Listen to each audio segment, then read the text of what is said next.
Let's talk about one of the most underrated aspects of training, managing load and fatigue.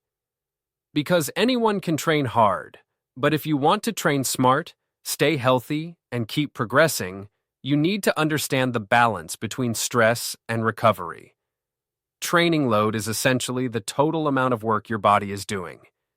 It includes volume, sets and reps, intensity, frequency, and even psychological stress.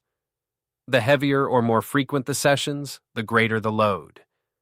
But here's the thing. Your body can only handle so much. If you keep stacking load without accounting for recovery, fatigue builds up, and that's when performance starts to drop. Not because you're weaker, but because your system is overloaded and hasn't been given time to adapt. There are two types of fatigue to keep in mind. Acute fatigue. This is the short-term tiredness you feel after a tough session.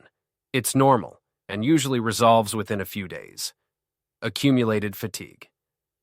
This is when fatigue stacks up over multiple sessions, weeks, or months without enough recovery built in. And this is where you start running into trouble. Symptoms of high fatigue include decreased performance, poor sleep, mood swings or irritability, elevated resting heart rate, loss of motivation to train, muscle soreness that lingers longer than usual. If you're noticing these signs, it could be a signal to scale back. That doesn't mean stop training. It just means you need to adjust your load, dial in your sleep and nutrition, and possibly insert a deload week. Let's get practical. Here's how to manage fatigue within your training program. Track your volume.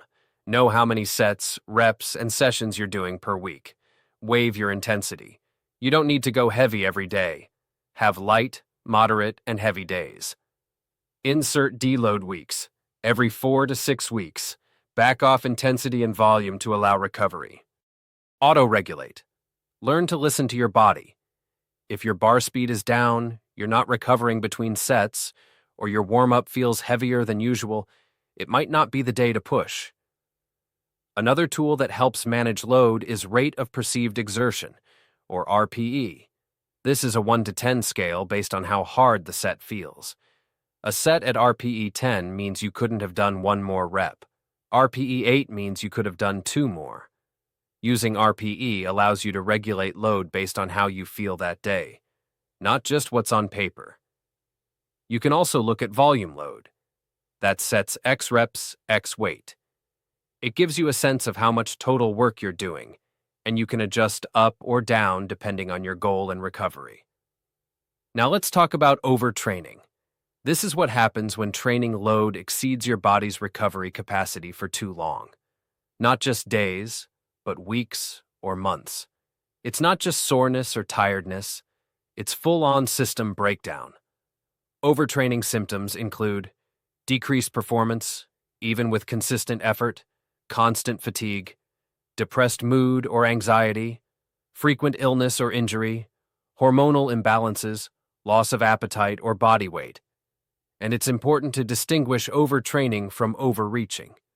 Overreaching is when you deliberately increase load temporarily, say, in a tough training camp or peaking phase, but then follow it with recovery to allow a rebound effect.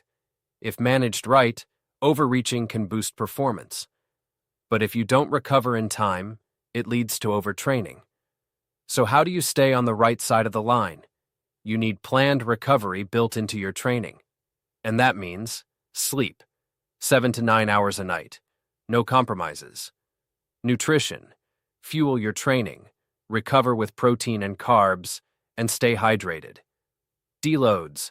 Planned reductions in volume or intensity every few weeks. Periodization. Cycling intensity and volume over time. Taking a full day off to rest, getting outside, disconnecting from the gym. This is part of the process, not a break from it. Lastly, let's be clear. Pushing hard is good. You should train with effort and focus, but pushing recklessly? That leads to burnout, plateaus, and injury. The smartest athletes in the world know when to go hard and when to pull back. That's what keeps progress sustainable. In Part 24, We'll shift gears and talk about flexibility, mobility, and the role of the warm-up. We'll cover how to properly prep for a lift, what dynamic warm-ups really do, and why mobility matters more than most people realize. Catch you in the next one.